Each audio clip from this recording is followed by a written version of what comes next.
Hello students, इससे पहले वाले लेक्चर में हमने heat capacity, specific heat capacity और मोलर हीट कैपेसिटी के बारे में पढ़ लिया था। अब बच्चों उसी के ऊपर पहले क्वेश्चन देखते हैं, फिर कुछ और डेरिवेशंस देखेंगे। क्वेश्चन है बच्चों,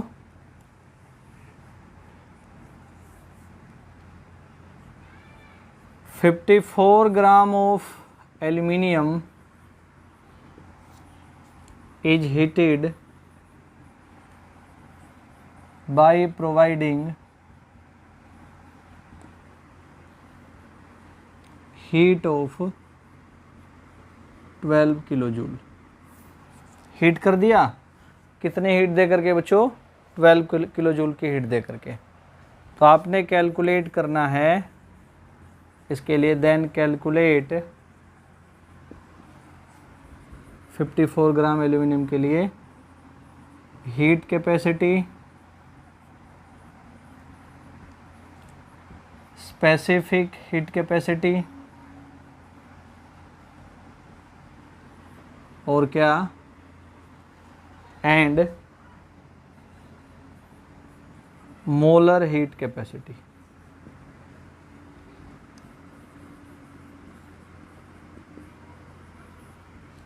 एक लाइन और जोड़नी पड़ेगी ना, टेम्परेचर का चेंज तो बताया नहीं, कितनी हीट दी? 12 किलोजूल। देन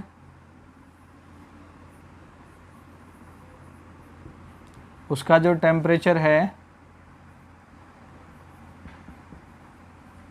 क्या हो गया बच्चों? इंक्रीज हो गया। कहाँ से कहाँ? From 2 degree Celsius to 4 degree Celsius. क्या बोला मैंने? अपने पास 54 ग्राम एल्यूमिनियम है, उसको हमने हीट दी 12 किलोजूल, तो उसका क्या हुआ बच्चों? टेम्परेचर इंक्रीज हो गया 2 डिग्री सेल्सियस से 4 डिग्री सेल्सियस तक। तो आपने क्या क्या कैलकुलेट करना है इस क्वेश्चन में? Heat capacity, specific heat capacity और मोलर हीट कैपेसिटी। शुरुआत करते हैं बच्चों, पहले जो डाटा गिवन है उसको लिख करके हीट कैपेसिटी से। अमाउंट या मास सब्सटेंस का एल्यूमिनियम का 54 ग्राम, ये दे रखा आपको। कितनी हीट दी हमने इसको? 12 किलोजूल लिख लिया जी। इनिशियली टेम्परेचर इसका कितना रहा होगा जब 2 से 4 डिग्री सेल्सियस तक गया है? तो इनिशियली बच्चों 2 डिग्री सेल्सियस रहा होगा, और फाइनली जब इंक्रीज हुआ हीट की वजह से 4 डिग्री सेल्सियस। तो पहली चीज़ निकालते हैं बच्चों हीट कैपेसिटी। तो हीट कैपेसिटी डेफिनेशन से आएगी। क्या थी definition? It is amount of heat required to increase the temperature of given substance. कितना गिवन है? 54 ग्राम थ्रू 1 डिग्री सेल्सियस या from temperature T1 to T2। तो यहाँ पे गिवन अमाउंट 54 ग्राम है, इसकी हीट कैपेसिटी बताते हैं। हीट कितना है? 12 kilojoule. T2 minus T1, heat upon में T2 माइनस T1, जहाँ तक टेम्परेचर इंक्रीज हुआ T1, जहाँ इनिशियल टेम्परेचर था वो जहाँ तक इंक्रीज हुआ T2, जहाँ इनिशियल टेम्परेचर था T1। तो बच्चों 4 माइनस 2 कितना आ जाएगा? 2। देखें, हीट किलोजूल में है, टेम्परेचर सेल्सियस में बदलने की ज़रूरत नहीं है। कब बदलेंगे? अगर किलोजूल को जूल बनाओगे तो टी आपको केल्विन में लेना पड़ेगा, तो यहाँ ऐसे आ जाएगा। तो अपने पास बच्चों हीट कैपेसिटी आ गई 4 किलोजूल पर डिग्री सेल्सियस। ठीक, एक काम खत्म इस क्वेश्चन का, ऐसे लिख लेंगे 1 पार्ट कंप्लीट। सेकंड बच्चों, फिर क्या फाइंड करना अपने को? Specific heat capacity. तो ये इसकी डेफिनेशन से आएगा। स्पेसिफिक हीट कैपेसिटी क्या बच्चों? 1 ग्राम सब्सटेंस का टेम्परेचर 1 डिग्री सेल्सियस से या T1 से T2 डिग्री सेल्सियस तक बढ़ाने के लिए जो हीट देनी पड़ती है। यहाँ तो इस अमाउंट का था जो गिवन है, ये आपको किसके लिए निकालना है बच्चों? 54 ग्राम के लिए। सॉरी, ये अमाउंट 54 ग्राम के लिए था, ये आपको किसके लिए निकालना है? 1 ग्राम के लिए। तो 54 ग्राम की हीट कैपेसिटी आपको पता है। स्पेसिफिक यानी 1 ग्राम की निकालनी, तो क्या करेंगे? इसको 54 से डिवाइड कर देंगे, आ जाएगा इतने किलो जूल पर सेकेंड। मेरी बात समझ आई बच्चों? 54 ग्राम की हीट कैपेसिटी है 6, 1 ग्राम की क्या आ जाएगी? 6 अपॉन में 54। तीसरी बात, तीसरा हिस्सा क्या न्यूमेरिकल का बच्चों? Molar heat capacity. मोलर मतलब 1 मोल सब्सटेंस की हीट कैपेसिटी। 1 मोल, एक बार जो अमाउंट गिवन इसका मोल बनाते हैं बच्चों, इस अमाउंट का। ठीक है, इस 54 ग्राम का क्या बनाते हैं हम? मोल। तो मोल कैसे आता है, किसी भी एटम का, एल्यूमिनियम एटम का निकालना हो तो इसका गिवन मास अपॉन एल्यूमिनियम का एटॉमिक मास 27, कितना आ जाएगा बच्चों, 2 आ जाएगा। तो आप 54 ग्राम बोल दें या 2 मोल्स बोल दें, एक ही बात है दोनों, ठीक है। क्या बोला मैंने, 54 ग्राम बोल दें या 2 मोल्स बोल दें, एक ही बात है। तो बच्चों आपने यहाँ पे 54 ग्राम के लिए या 2 मोल्स के लिए हीट कैपेसिटी निकाले 6। आपको कितने मोल के लिए चाहिए, 1 मोल के लिए। देखें 54 ग्राम के लिए या 2 मोल्स के लिए 6 है, 1 मोल के लिए क्या आ जाएगा, 6/2, तो 3 किलो जूल पर डिग्री सेल्सियस। बात समझ आई। 54 ग्राम के मोल बना दिए, 2 मोल्स आ गए। 2 मोल्स की हीट कैपेसिटी ये है, 1 मोल के फाइंड करने के लिए डिवाइड कर दिया। तो बच्चों पहले निकालना हीट कैपेसिटी, उसी से स्पेसिफिक और उसी का मोल बना के बच्चों मोलर हीट कैपेसिटी। थोड़ा आगे बढ़ते हैं इसी में। अब सोल्व करते हैं हीट कैपेसिटी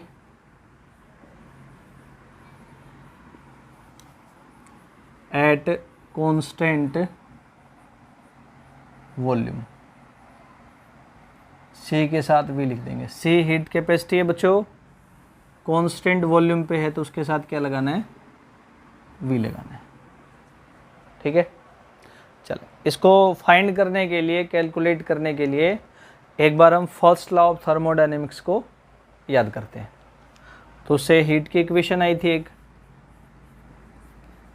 तो according to first law of thermodynamics,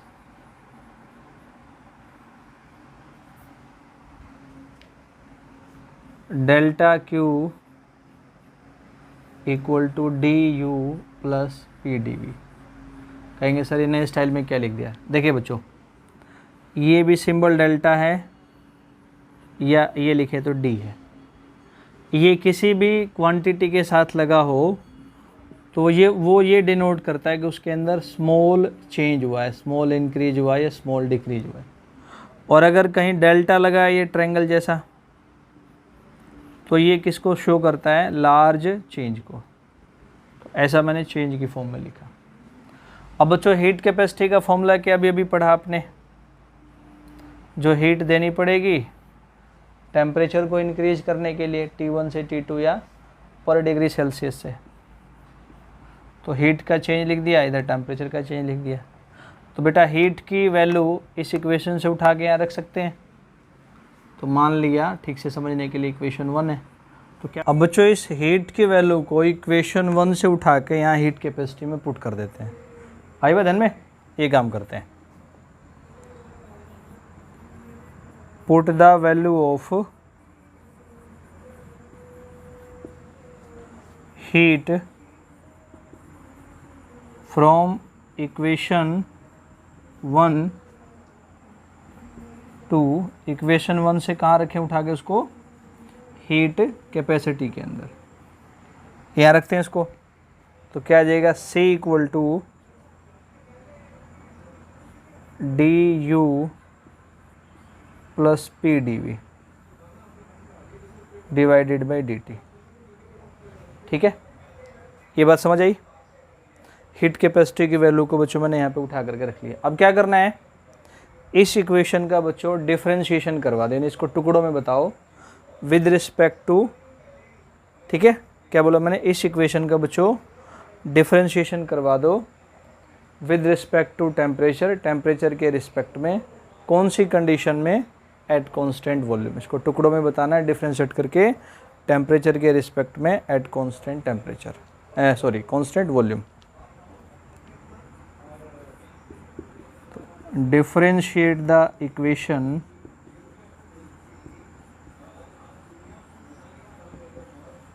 with respect to temperature at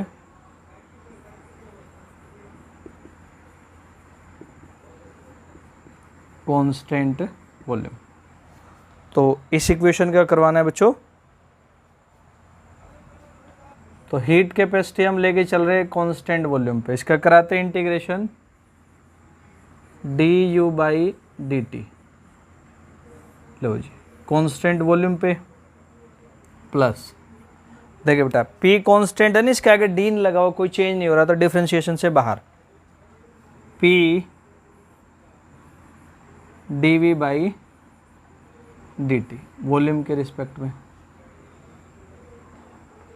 result heat capacity at constant volume du/dt। यहाँ पे हमने वॉल्यूम कांस्टेंट लिया और उसका डिफरेंशिएशन करवाया, यानी वॉल्यूम कांस्टेंट और उसी का डिफरेंशिएशन करा रहे हैं बच्चों, तो हमेशा कांस्टेंट का डिफरेंशिएशन जीरो होता है।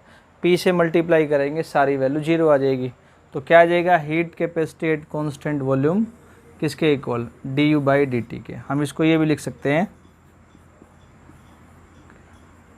ऐसा बच्चों, करली u/करली t। ये करली मैंने शायद पहले ही बताया होगा, मैं फिर बता देता हूँ। d तो डिफरेंशिएशन को शो कर रहा है, करली किसको शो करता है, इसको करली बोलते हैं बच्चों।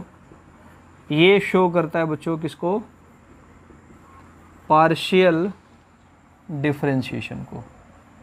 करली जो है वो शो करता है पार्शियल डिफरेंशिएशन को, समझ गए उस वैल्यू को। तो हम बच्चों यहाँ से भी बोल सकते हैं कि heat capacity at constant volume is the rate of change of internal energy per unit time. Per unit time में इंटरनल एनर्जी के अंदर जो चेंज आएगा एट कांस्टेंट वॉल्यूम आएगा, उसको क्या बोल देंगे हम, heat capacity at constant volume. आइए बात समझ, इसको लिख सकते हैं, तो heat capacity at constant volume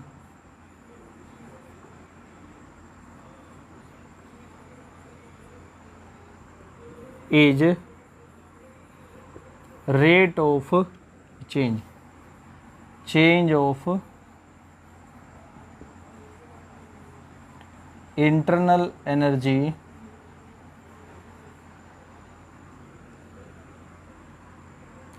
per unit T for temperature.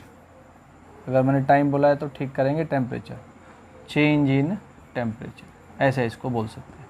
ठीक है बच्चों, तो heat capacity at constant volume du/dt। अब आगे बढ़ेंगे और इसी हीट कैपेसिटी को देखेंगे बच्चों at constant pressure. Heat capacity at constant pressure, C heat capacity, pressure के लिए P लिख देंगे।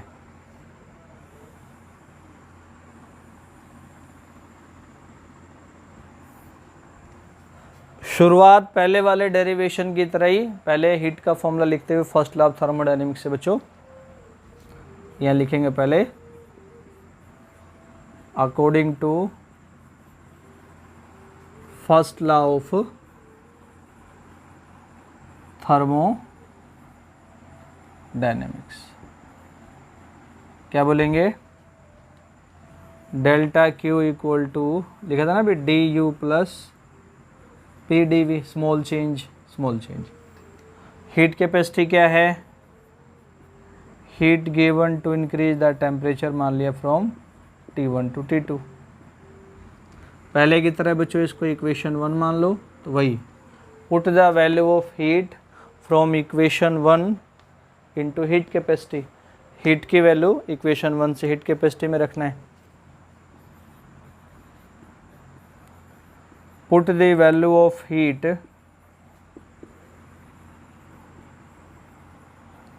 from equation 1 से कहाँ, हीट कैपेसिटी के अंदर, तो क्या बन जाएगा इसका, Cp इक्वल टू, यहाँ रख देंगे तो du प्लस PdV, इसको रख सकते हैं बच्चों, ऐसे चेंज की टर्म में रखेंगे तो इसको लिख सकते हैं यहाँ पे dt तो ये हो गया आपका dt। समझ रहे हैं? हीट का भी अगर चेंज बताना तो डेल्टा लगा दें, नहीं तो इतना भी चलेगा। ठीक है, इसको dt लिख दिया, इसको ऐसे कैसे रखा, वैल्यू रखी, इसको dt पुट कर दिया। अब क्या करना बच्चों, इसे पहले वाले डेरिवेशन में आपने इक्वेशन को डिफरेंशिएट किया था विद रिस्पेक्ट टू t, यहाँ भी करना है। वहाँ कंडीशन क्या ली थी आपने, एट कॉन्स्टेंट वॉल्यूम, यहाँ कंडीशन क्या लेनी है आपने, एट कॉन्स्टेंट प्रेशर। समझ आई बात? काम वही है, बस प्रेशर को कांस्टेंट कर देंगे। तो इसका करेंगे डिफरेंशिएशन, तो differentiate the equation with respect to temperature, capital T temperature at constant pressure. तो क्या आ जाएगा बच्चों, Cp equal to du by dt। P को कांस्टेंट ले लिया। अब बच्चों ये P के रिस्पेक्ट में डिफरेंशिएशन कर रहे हैं, P सॉरी रिस्पेक्ट में नहीं, कांस्टेंट लेकर के। तो कांस्टेंट क्या होगा, ये रूल होता है बेटा, डिफरेंशिएशन से बाहर आ जाएगा। समझ आया बच्चों क्या बोला मैंने, P के को कांस्टेंट रखते हुए डिफरेंशिएशन कर रहे हैं, तो इसलिए P क्या आ जाएगा, डिफरेंशिएशन से बाहर आ जाएगा। कोई चीज़ जीरो नहीं होगी क्योंकि सबके अंदर चेंज है। तो ऐसा करते करते बच्चों मान लो ये इक्वेशन बन गई 2, ये 1 थी, ये 2 बन गई। आया समझ, du का डिफरेंशिएशन, ये बाहर इसका डिफरेंशिएशन। अब यहाँ तक कर लिया। अब बच्चों एक बार एंथैल्पी वाली इक्वेशन को भी थोड़ा ध्यान करते हैं। एंथैल्पी वाली इक्वेशन थी ना, enthalpy H equal to U plus PV, उसको लिख करके उसका भी डिफरेंशिएशन करते हैं। तो H इक्वल टू आ गया बच्चों U प्लस PV, इसका भी सेम डिफरेंशिएशन करवाना है बच्चों with respect to temperature at constant pressure. इसको भी लिख लेते हैं, differentiate the equation with respect to temperature, कहाँ पर, एट कांस्टेंट प्रेशर कराते हैं। तो इसका डिफरेंशिएशन आ जाएगा बच्चों DH अपॉन में dt, टेम्परेचर के रिस्पेक्ट में P constant, du by dt plus P constant है ना, ये बाहर हो जाएगा डिफरेंशिएशन से। डिफरेंशिएशन सिर्फ वॉल्यूम का होगा। P को बाहर क्यों किया बच्चों, फिर बोल रहा हूँ क्योंकि ये कांस्टेंट है, कांस्टेंट डिफरेंशिएशन से बाहर हो जाता है। ये आ गई बच्चों इक्वेशन नंबर 3। तो हम बोल सकते हैं यहाँ से इक्वेशन 2 और 3 को ध्यान करेंगे, देखेंगे तो इसका राइट हैंड साइड और इसका राइट हैंड साइड इक्वल है, तो इसलिए इनके लेफ्ट हैंड साइड भी क्या होंगे, इक्वल होंगे। क्या बोला मैंने, इक्वेशन 2 को और 3 को देखते हैं तो इनके राइट हैंड साइड्स इक्वल हैं, इसलिए लेफ्ट हैंड साइड्स भी क्या होंगे, इक्वल होंगे। तो यहाँ से लिखेंगे बच्चों, फ्रॉम इक्वेशन 2 एंड 3, तो क्या बन जाएगा, ये heat capacity at constant pressure equal to DH upon में dt। और पार्शियल डिफरेंशिएशन के टर्म में लिखेंगे तो curly H, this is note curly, upon में करली T। तो इसको आप यहाँ से बता सकते हैं, कैसे बता सकते हैं, heat capacity at constant pressure is the rate of change of enthalpy per unit temperature. क्या है ये, एंथैल्पी का रेट ऑफ चेंज है किसके हिसाब से, per unit change in temperature के हिसाब से बोलेंगे, per unit change in temperature. तो लिखते हैं इसको, heat capacity at constant pressure is the rate of change of enthalpy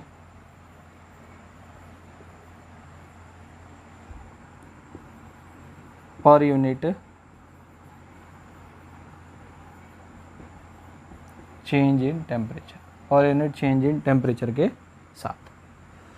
अब बच्चों आपने देख लिया heat capacity at constant pressure DH by dt, इससे पहले देखा था eight constant volume du by dt। अब हम आगे बढ़ते हैं और अब देखेंगे बच्चों इन दोनों के बीच में आपस में क्या रिलेशन, यानी कि Cp और Cv का रिलेशन।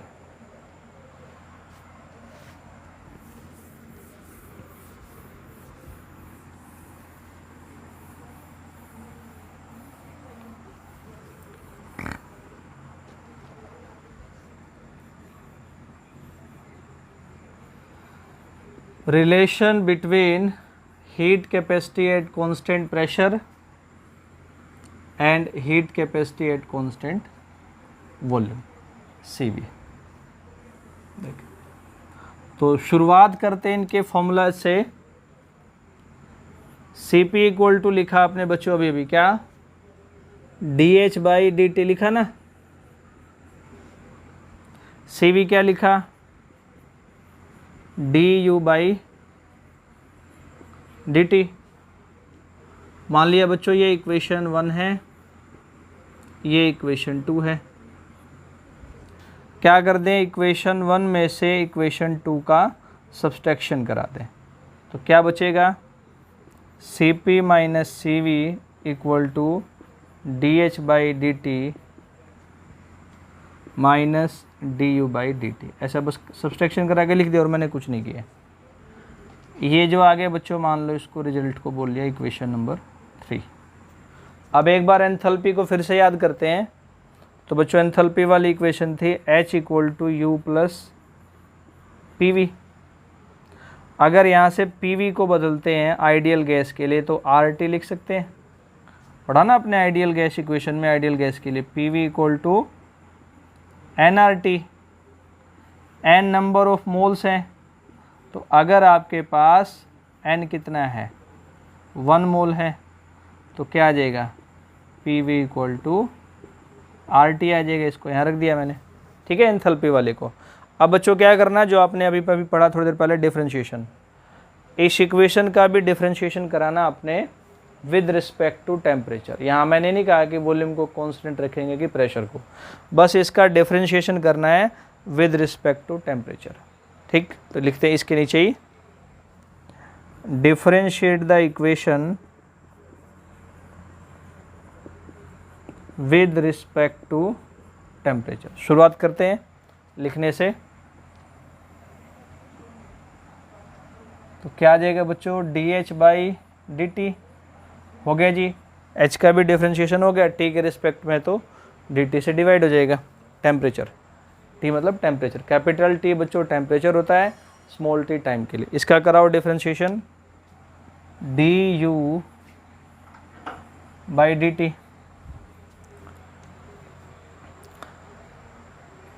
ये बात समझ आई, यहाँ तक हमने क्या किया बच्चों, इसका डिफरेंशिएशन करवाया। अब R यूनिवर्सल गैस कांस्टेंट होता है, ये कांस्टेंट वैल्यू है, तो कांस्टेंट बच्चों डिफरेंशिएशन से बाहर आ जाएगा, आ गया जी बाहर। और हम T का डिफरेंशिएशन करवाएंगे T के रिस्पेक्ट में, तो उसी चीज़ का डिफरेंशिएशन करवा रहे हैं, उसमें कोई चेंज नहीं आ रहा है। T का डिफरेंशिएशन T के रिस्पेक्ट में कराएंगे तो उसका डिफरेंशिएशन 1 आ जाएगा। ठीक है, ये ऐसा लिख दिया। अब बच्चों इसको एक साइड करेंगे DH और DU को, तो क्या बनेगा, dH/dt इधर आ जाएगा ये सब्सट्रैक्शन में, du/dt इक्वल टू R। ठीक, अभी हम इक्वेशन नंबर 3 को एक बार देखेंगे, सोचेंगे, समझेंगे। ये लो लिख दिया जी इक्वेशन नंबर 3। 4 को मैं ऐसे भी लिख सकता हूँ, R इक्वल टू, मेरी बात समझ रहे, इधर ले आया इसको, dH/dt लिखने के लिए du/dt। ये मान लिया बच्चों इक्वेशन नंबर है कौन सा, 4 है। अब आप मिलाएं इक्वेशन नंबर 3 को और 4 को, दोनों की राइट हैंड साइड क्या है, इक्वल है। ध्यान दें, दोनों की राइट हैंड साइड इक्वल है, तो लेफ्ट हैंड साइड इक्वल हो सकती है। तो क्या बोल देंगे, Cp minus Cv equal to R, यानी कि ये आ गया relation heat capacity at constant pressure minus heat capacity at constant volume equal to the R। R is the universal gas constant. ये वाला है बच्चों जो हम पढ़ते आ रहे हैं। क्या वैल्यू होगी इसकी, 8.314 जूल पर केल्विन पर मोल। ठीक है, थोड़ा आगे बढ़ते बच्चों। अब आपको ये रिलेशन ध्यान में आ गया। अगर हम इन दोनों का रेशियो लेते हैं Cp/Cv का, ये रेशियो बेटा गामा के इक्वल होता है। और गामा क्या बताता है यहाँ पे, एटोमिसिटी ऑफ गैस। मतलब गैस के अंदर कितने एटम्स हैं। मैंने लिखा H2 गैस, कितने एटम है 2। मैंने लिखा CO2 गैस, कितने एटम है 3। मैंने लिखा CH4 गैस, कितने एटम है 5। मैंने लिखा SO3 गैस, कितने एटम है, OK 3, S का 1 4। तो ये गामा क्या बताएगा, एटोमिसिटी ऑफ गैस, इन दोनों का रेशियो सब्सट्रैक्शन R के इक्वल है, तो दोनों का रेशियो बताएगा बच्चों एटोमिसिटी ऑफ गैस। अब कुछ चीज़ें बच्चों, नंबर ऑफ एटम्स किसी गैस में कितने एटोमिसिटी है वो, तो इससे रिलेटेड कुछ चीज़ें और नोट करते हैं यहाँ। अगर बच्चों गामा की वैल्यू है 1.67, तो जो गैस है ना ये मोनो एटोमिक का इस एटोमिसिटी का पता लगेगा, तो गैस होगी बच्चों मोनो एटोमिक। और इसके लिए Cp की जो वैल्यू है वो है बच्चों 5/2R और Cv की वैल्यू है 7/2R, इनका रेशियो है ये। ऐसे बच्चों अगर गामा क्या है 1.40 है, तो गैस होगी बच्चों डाई एटोमिक। और यहाँ पे जो Cp है ना उसकी वैल्यू होगी, Cp की वैल्यू बोल रहा हूँ मैं 7/2R, Cv होगा आपका 5/2R। ये आपका आएगा बच्चों इधर 3, 5 नहीं क्या आएगा बच्चों, ये 3 आएगा। और अगर ये क्या है 1.30 यानी 2 एटम है, तो गैस है बच्चों ट्राई एटोमिक, 3 एटम है। Cp होगा 4R और Cv होगा बच्चों 3R। ये रिजल्ट्स इंपॉर्टेंट है बच्चों, ये फिजिक्स में भी आएंगे और इन रिजल्ट्स के ऊपर क्वेश्चन मतलब यही क्वेश्चन है कि दोनों का रेशियो कितना होगा, Cp की वैल्यू मोनोएटॉमिक के लिए क्या होगी, Cv की वैल्यू क्या होगी। कॉम्पिटिटिव एग्जाम्स के अंदर इनसे क्वेश्चन ज़रूर पूछते हैं, फिजिक्स में भी आएगा बच्चों। फिर कह रहा हूँ इस रिजल्ट को अच्छे से आपने याद करना है। तो बच्चों यहाँ तक ये हीट कैपेसिटी रिलेशन वाला टॉपिक आपका कंप्लीट। अभी थोड़ा आगे बढ़ते हैं और एक इक्वेशन आती है, बस ये भी नॉलेज के लिए ही है, ध्यान रखना कंपटीशन के लिए, किरचॉफ्स इक्वेशन। ये इक्वेशन बच्चों किसी भी सिस्टम के हीट के ऊपर टेम्परेचर के इफ़ेक्ट को बताता है। किसी भी सिस्टम के, जब हम थर्मोडायनेमिक्स को स्टडी करेंगे तो किसी भी सिस्टम के ऊपर हीट का इफ़ेक्ट बताएगा ये। It gives the effect of temperature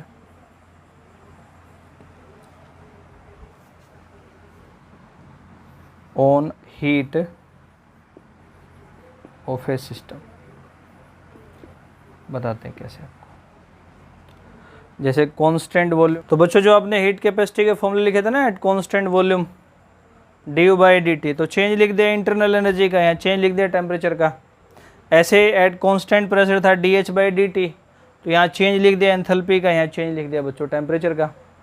और एक थोड़ा सा सोच सकते हैं बच्चों, मान लिया यहाँ से U2 - U1, डेल्टा U निकालना हो, डेल्टा U, तो क्या लिख सकते हैं, heat capacity at constant volume T2 - T1 को बोल देंगे डेल्टा, चेंज को बताएगा ये। ऐसे change in internal energy heat capacity का यूज़ करते हुए आप फाइंड कर सकते हैं। ऐसे यहाँ निकालना बच्चों, change in enthalpy heat capacity का यूज़ करते हुए H2 - H1 delta H, change को डेल्टा से दिखा दिया। Cp T2 - T1 delta T, change को टेम्परेचर से दिखा दिया। तो आपने फाइंड करना बच्चों एंथैल्पी का चेंज एट कांस्टेंट प्रेशर, तो हीट कैपेसिटी इनटू में चेंज इन टेम्परेचर आप कर सकते हैं। तो ये वाला टॉपिक बेटा यहाँ तक पूरा। अब थोड़ा आगे पढ़ेंगे और हम बच्चों, आपने 10th क्लास में सुना होगा कभी एक्जोथर्मिक एंड एंडोथर्मिक रिएक्शंस, उनको पढ़ते हुए एंथैल्पी के कुछ टाइप्स को डिस्कस करते हैं।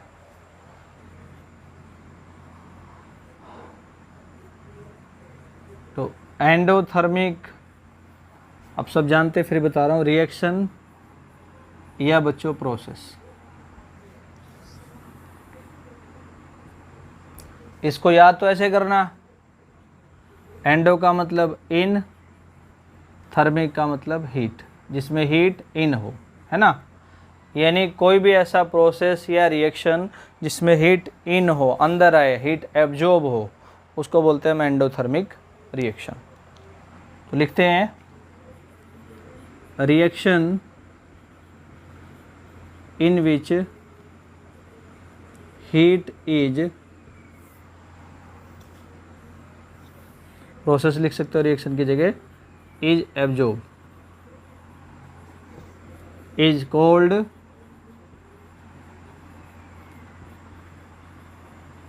Endothermic reaction. प्रोसेस बोला है तो इसको बोल सकते हैं प्रोसेस। यानी कि यहाँ पे बच्चों हीट का चेंज पॉजिटिव और एंथैल्पी का चेंज भी क्या लिखते हैं हम, पॉजिटिव लिखते हैं, ठीक है, क्योंकि एंथैल्पी क्या, हीट कंटेंट है सिस्टम के। फिर बच्चों आपने किसी रिएक्शन या प्रोसेस के लिए एंथैल्पी चेंज निकालना हो तो उसका तरीका होता है एंथैल्पी जो प्रोडक्ट की है, समझ गए ना, प्रोडक्ट, उसकी जो एंथैल्पी है उसमें से किसका सब्सट्रैक्शन करा दो, एंथैल्पी ऑफ रिएक्टेंट।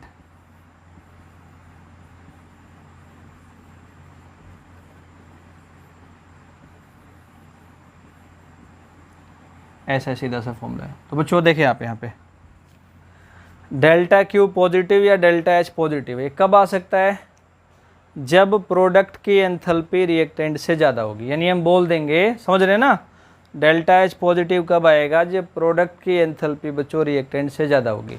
यानी हम बोल सकते हैं कि एंडोथर्मिक रिएक्शन या प्रोसेस के लिए enthalpy of product is greater than enthalpy of reactant. तो ये बात भी लिखनी चाहिए यहाँ पे, एंडोथर्मिक प्रोसेस के लिए एंथैल्पी चेंज या enthalpy of reactants is greater than enthalpy of products. एक बना है तो प्रोडक्ट, एक से ज़्यादा है तो वहाँ प्रोडक्ट्स लिख लेंगे बच्चों, ऐसे एक बात। अब इससे अपोजिट प्रोसेस भी आपने सुना है, इसको हम एक्जोथर्मिक बच्चों रिएक्शन या प्रोसेस के नाम से जान सकते हैं। तो ऐसी कोई भी रिएक्शन या ऐसा कोई भी प्रोसेस, एक्जो का मतलब आउट, बाहर आना, थर्मिक मतलब याद कर लो हीट। तो ऐसा कोई भी प्रोसेस या रिएक्शन जिसमें हीट एब्जॉर्ब होने की बजाय बाहर आए, इवॉल्व हो, उसको बोल देंगे एक्जोथर्मिक रिएक्शन या प्रोसेस। लिखते बच्चों इसमें reaction in which heat is evolve, बाहर आना।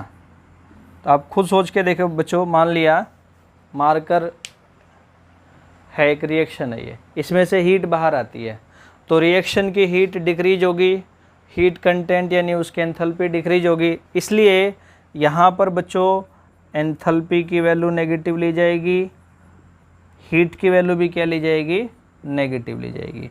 अब बस आपने यहाँ से दिमाग लगा देना बच्चों, एंथैल्पी ऑफ रिएक्शन या प्रोसेस कैसे है, enthalpy of products minus reactant. तो ये वैल्यू नेगेटिव कब आ सकती है, जब एंथैल्पी ऑफ रिएक्टेंट्स की वैल्यू एंथैल्पी ऑफ प्रोडक्ट से ज़्यादा हो। सीधी सी बात है। तो यहाँ पे भी बात समझने की बच्चों कि एंथैल्पी ऑफ, इसमें गलत बता गया ना, इसको ठीक करेंगे। पॉजिटिव कब आएगा, जब प्रोडक्ट की वैल्यू रिएक्टेंट से ज़्यादा होगी। यहाँ बदल है, यहाँ ही बदल आएगा। Enthalpy of reactants is greater than, तभी तो माइनस होगा, नेगेटिव आएगा, ग्रेटर देन एंथैल्पी या एंथैल्पी चेंज ऑफ प्रोडक्ट्स। तो ये बच्चों दो एक बातें नई इसमें जोड़ने की थी, बाकी एंडोथर्मिक एक्सोथर्मिक क्या होता है ये आपने पढ़ाई है। चलिए, मैंने कहा था कि इसके बाद हम एंथैल्पी के कुछ टाइप्स देखेंगे, तो शुरुआत करते हैं। हेडिंग डालते पहले types of enthalpy.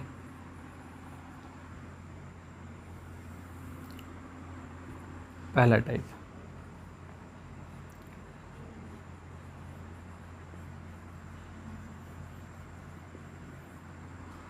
Enthalpy of formation. Enthalpy के लिए बच्चों H, उसमें चेंज होगा तो डेल्टा H। फॉर्मेशन है तो साथ पे फॉर्मेशन लिख देना इसके। फॉर्मेशन का मतलब क्या होता है बच्चों? कोई चीज़ बनना ना, कोई चीज़ फॉर्म होना, कोई चीज़ प्रोड्यूस होना। देखें, एक रिएक्शन की हेल्प से इस बात को समझने की कोशिश करते हैं। आपके पास दो रिएक्टेंट्स हैं A प्लस B, इन्होंने रिएक्शन करी बच्चों और क्या बन गया? प्रोडक्ट बन गया, कुछ बना ना। इसके लिए आप एंथैल्पी ऑफ फॉर्मेशन बता सकते हैं, डिफाइन कर सकते हैं। क्या ये? It is the enthalpy change when 1 mole of substance या 1 mole of product is form by 2 और मोर सब्सटेंसेस, 2 या इससे ज़्यादा सब्सटेंसेस से।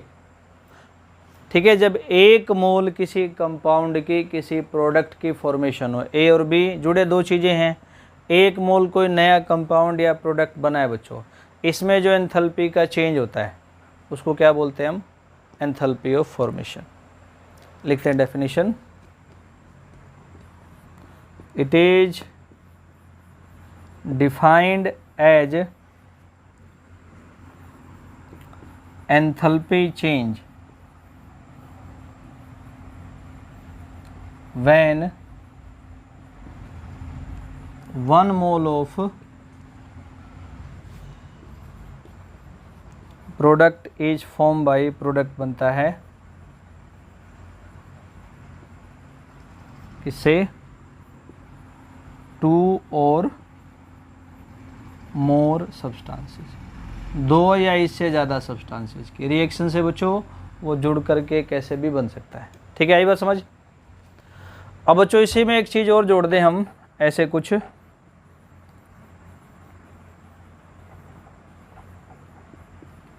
Standard enthalpy of formation. बस सिंबल वही है बच्चों, स्टैंडर्ड के लिए ऊपर नोट लगा देना और कोई चेंज नहीं है। Delta H note of formation. तो बच्चों डेफिनेशन तो वही है फॉर्मेशन की, एंथैल्पी ऑफ फॉर्मेशन की, बस वो स्टैंडर्ड वर्ड जुड़ गया है। स्टैंडर्ड आप जानते हैं, स्टैंडर्ड कंडीशंस। तो जब बच्चों किसी भी 1 मोल प्रोडक्ट की फॉर्मेशन स्टैंडर्ड कंडीशंस में हो, आज के टाइम में स्टैंडर्ड कंडीशंस क्या लेंगे हम? 298 केल्विन टेम्परेचर पढ़ाया था हमने स्टेट्स ऑफ मैटर में, और 1 बार प्रेशर। इस स्टैंडर्ड कंडीशन में जब किसी सब्सटेंस की फॉर्मेशन हो जाएगी, होगी, प्रोडक्ट की फॉर्मेशन होगी, तो उसको बोलते हैं स्टैंडर्ड एंथैल्पी ऑफ फॉर्मेशन। लिखते हैं बच्चों इसको, एंथैल्पी ऑफ फॉर्मेशन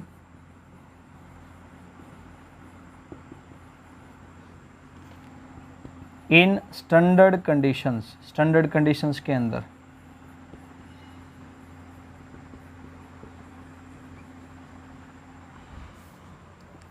जो आज लेते हैं बच्चों, 1 बार प्रेशर और 298 kelvin temperature,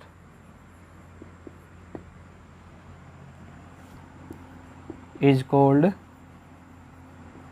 standard enthalpy of formation. अब बच्चों स्टैंडर्ड एंथैल्पी ऑफ फॉर्मेशन निकालना हो या सिंपली एंथैल्पी ऑफ फॉर्मेशन निकालना हो, बड़ा सिंपल सा फॉर्मूला है, सम ऑफ एंथैल्पी ऑफ प्रोडक्ट, जो प्रोडक्ट बना है या जो प्रोडक्ट्स बने हैं उन सब की एंथैल्पी का सम, माइनस सब्सट्रैक्शन कराना है सम ऑफ एंथैल्पी ऑफ रिएक्टेंट या रिएक्टेंट, जितने भी रिएक्टेंट हैं या रिएक्टेंट्स हैं। तो किसी भी रिएक्शन के लिए बच्चों एंथैल्पी ऑफ फॉर्मेशन निकालना हो या स्टैंडर्ड एंथैल्पी ऑफ फॉर्मेशन निकालना हो तो एक ही बात है। तो फॉर्मूला बन जाएगा आपका क्या? स्टैंडर्ड एंथैल्पी ऑफ प्रोडक्ट, सीधा लिख लेते हैं, अगर स्टैंडर्ड की बात करें तो सिंपल भी लिख सकते हो, minus standard enthalpy of reactant. कुल मिला के बच्चों प्रोडक्ट की एंथैल्पी में से आपने रिएक्टेंट की एंथैल्पी का इसमें सब्सट्रैक्शन कराना है।